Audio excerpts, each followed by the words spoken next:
Hello everyone, welcome back on my YouTube channel. Last lecture में हम लोगों ने डिस्कशन किया था कॉन्सिलिएशन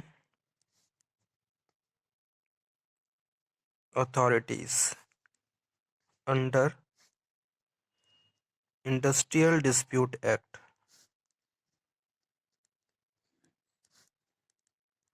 ठीक है, 1947। तो फर्स्ट जो अथॉरिटी है वो है वर्क कमेटी। वर्क कमेटी, इसको कॉन्सिलिएशन मशीनरी भी बोलते हैं। कॉन्सिलिएशन मशीनरी, एक बार दोबारा से एक्सप्लेन कर देता हूँ। There is a two party, party A and party B. अगर दोनों पार्टी के बीच कोई भी कॉन्फ्लिक्ट हो गया है, ठीक है, दोनों पार्टी के बीच डिस्प्यूट हो गया है, अब वो डिस्प्यूट इस लेवल तक पहुंच गया है कि भाई दोनों एग्री नहीं कर पा रहे हैं, किसी एक पर्टिकुलर पॉइंट पे आके उनका सेटलमेंट नहीं हो रहा है, in that case conciliation machineries को हायर किया जाता है। ठीक है, यानी कि जो कॉन्सिलेशन अथॉरिटीज होती हैं इनको हायर किया जाता है। ये अथॉरिटीज क्या करती हैं, दोनों पार्टीज के जो व्यूज हैं उनको फाइंड आउट कर, एक तरीके से दोनों पार्टीज के व्यूज लेती हैं, उनको उनके साथ प्रॉपर कम्युनिकेशन किया जाता है और उन दोनों पार्टीज को एक सिंगल पॉइंट्स पे आके एग्रीमेंट देना होता है। दो जो डिसीजन दोनों पार्टी के फेवर में होता है, ऐसा नहीं किसी एक को प्रॉफिट हो रहा है दूसरे को लॉस हो रहा है। तो ये अथॉरिटीज होती हैं, ये डिस्प्यूट को सेटल करती हैं। ठीक है, जो जो जितनी भी कॉन्सिलेशन मशीनरीज अथॉरिटीज फॉर्म की गई, उनके पीछे जो ऑब्जेक्टिव था वो यही था कि भाई for the investigation and settlement, for the investigation and settlement of dispute. क्योंकि जब डिस्प्यूट ज्यादा बढ़ जाते हैं तो उसका इफेक्ट, ओवरऑल इफेक्ट उस इंडस्ट्री की प्रोडक्टिविटी पे पड़ने लगता है। ठीक है, इंडस्ट्रियल रिलेशन अगर अनहेल्दी हो जाएंगे, इंडस्ट्रियल रिलेशन अगर प्रॉपर नहीं होंगे, तो उसका इफेक्ट ऑर्गेनाइजेशन की प्रोडक्टिविटी पे ही पड़ेगा। तो इसके लिए डिस्प्यूट्स को टाइम पे इन्वेस्टिगेट करके सेटल करना is major important requirement of the enterprise of और इंडस्ट्री। ठीक है, तो यहाँ पे मैं जो फर्स्ट मशीनरी की बात कर रहा हूँ वो बात कर रहा हूँ work committee.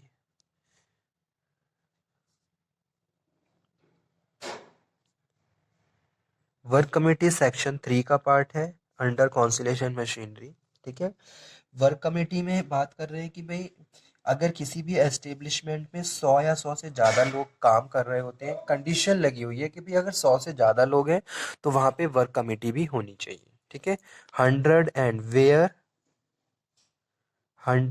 And more worker working and were working. ठीक है, तो 100 या 100 से ज्यादा लोग काम कर रहे हैं या कर रहे थे तो वहां पे वर्क कमेटी की रिक्वायरमेंट हो जाती है।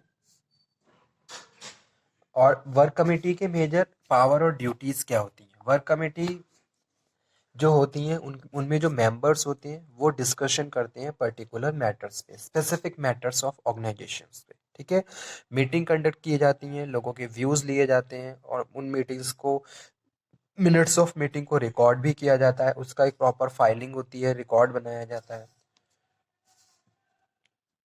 अब वर्क कमिटीज की ड्यूटीज क्या होती हैं, it shall be duty of the work committee promote measure for securing and preserving amity and good relation between employers and workman.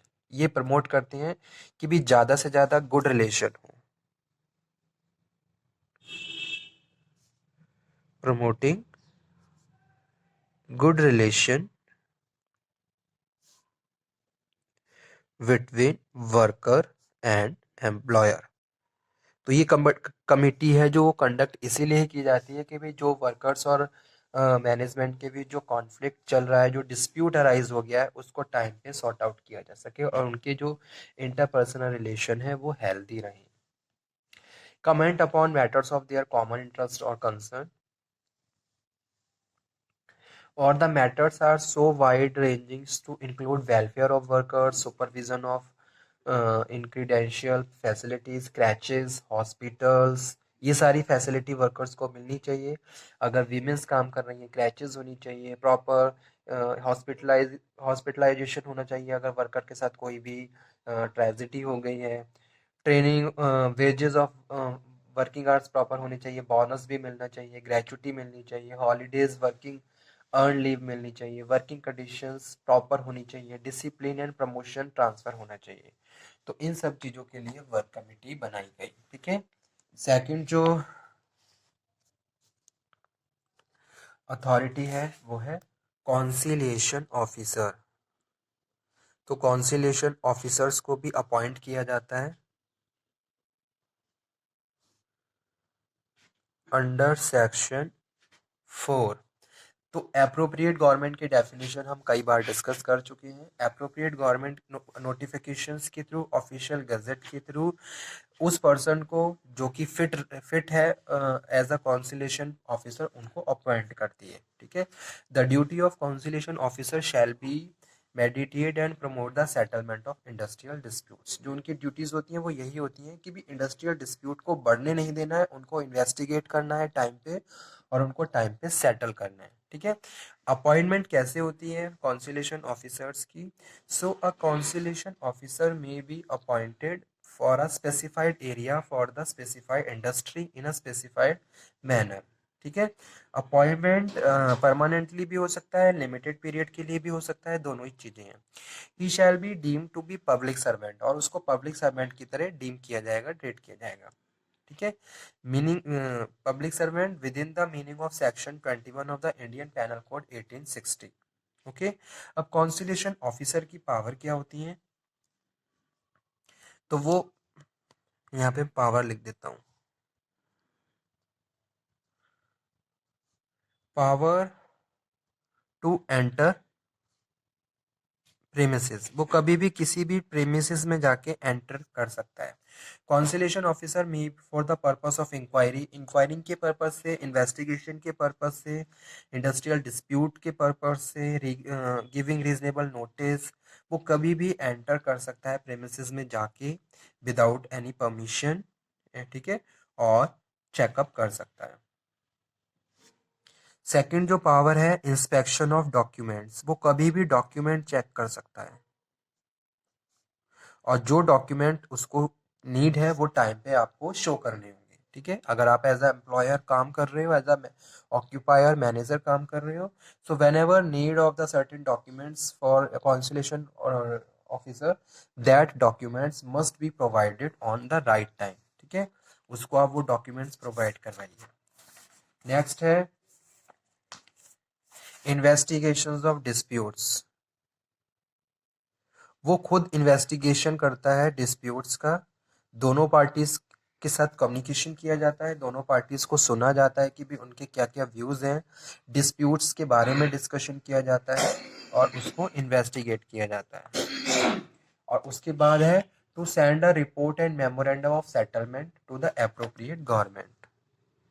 Send report, वो एक रिपोर्ट बनाता है सेटलमेंट्स की और उसको एप्रोप्रिएट गवर्नमेंट को भी सेंड करता है। To appropriate government, appropriate government वो गवर्नमेंट होती है जिस भी स्टेट में या जिसके द्वारा फैक्ट्री एंटरप्राइज को रन किया जाता है। ठीक है। जैसे जो बड़ी इंडस्ट्रीज हैं, ऑयल रिफाइनरीज हैं, इनके लिए सेंट्रल गवर्नमेंट क्या है? एप्रोप्रिएट गवर्नमेंट है। लेकिन जो जो जो छोटी छोटी स्मॉल स्केल, तो जो फैक्ट्री जिस एरिया में एस्टेब्लिश है, जिस स्टेट में है, वो स्टेट गवर्नमेंट उसके लिए एप्रोप्रिएट गवर्नमेंट है। तो जो कॉन्सिलेशन ऑफिसर होता है वो एप्रोप्रिएट गवर्नमेंट को वो रिपोर्ट सेंड करता है, सेटलमेंट की रिपोर्ट सेंड कर देता है। ठीक है। To send a full report for the appropriate government setting fourth step taken him in case of no settlement. अगर नो सेटलमेंट नहीं हुआ है तो उसकी रिपोर्ट भी बना के भेजी जाती है। और जो रिपोर्ट्स होते हैं उनके लिए टाइम पीरियड डिसाइड होता है। Time for the submission the report 14 days. ठीक है। Officer shall be submitted with in the 14 days of the commencement of the conciliation proceeding within such a shorter period may be fixed by the appropriate government। ठीक है। जब से उसने investigation start किया उसके उस दिन से 14 डेज के अंदर settlement report must be send to the appropriate government. ठीक है, अब इसमें बात कर रहे हैं बोर्ड ऑफ कॉन्सिलेशंस की। बोर्ड ऑफ कॉन्सिलेशंस होता है, बोर्ड ऑफ कॉन्सिलेशंस में बात कर रहे हैं नंबर ऑफ मेंबर्स।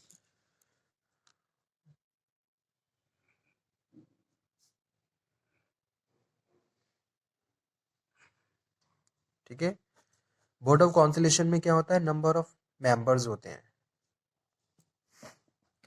इनको भी अपॉइंट किया जाता है, कॉन्स्टिट्यूशंस इनका एप्रोप्रिएट गवर्नमेंट के द्वारा होता है।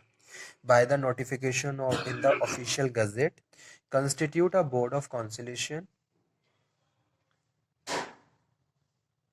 The board shall consist of chairman, इसमें चेयरमैन होते हैं, 2 और 4 अदर मेंबर्स होते हैं। ठीक है, चेयरमैन होता है एक and 2 and 4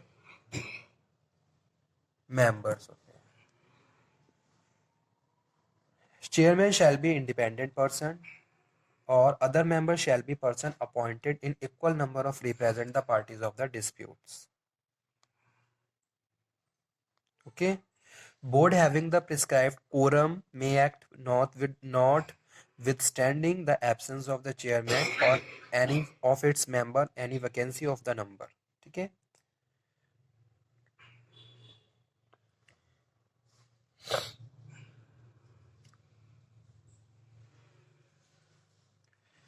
okay student, thank you very much. तो आज का टॉपिक मैं यहीं पे फिनिश करता हूँ, कॉन्सिलेशन मशीनरी, जिसमें हमने डिस्कशन किया वर्क कमेटी के बारे में और कॉन्सिलेशन ऑफिसर के बारे में। तो ये टॉपिक भी इम्पॉर्टेंट है, इस तरीके की क्वेश्चंस एग्जाम में पूछे जाते हैं, तो आप इनको एक बार पढ़ लीजिए और अगर कोई भी डाउट हो, अगर कोई क्वेरी हो तो आप दोबारा से डिस्कशन कर सकते हो।